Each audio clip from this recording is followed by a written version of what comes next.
के सहाबा से कोई पूछे जरा जलवा मोहम्मद का। सहाबा से कोई पूछे वो कैसा मंजर होता होगा जब मसनद सदारत पर मेरे आका जलवा गर होते होंगे और सामने सहाबा कराम की मजलिस होती होगी। अल्लाह अकबर।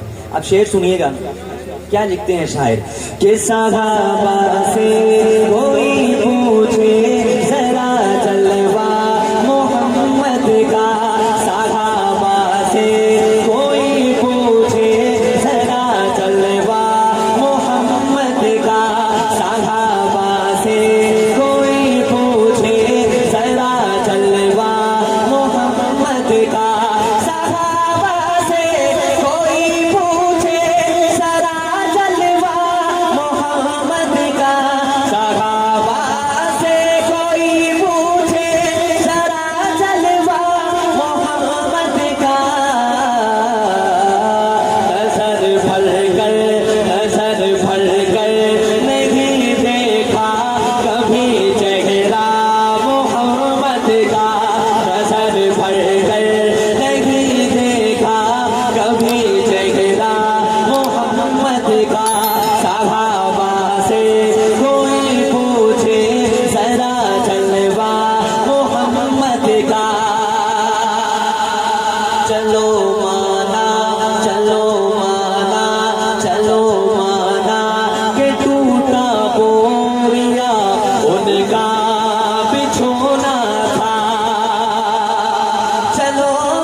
जो जिक्र आयशा के है मदीना कैसे जाएंगे।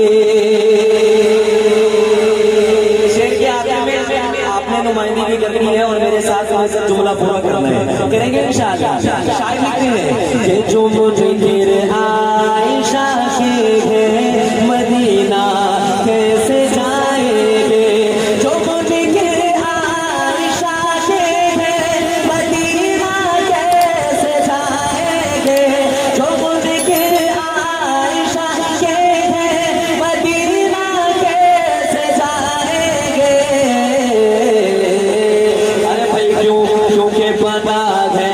आयशा के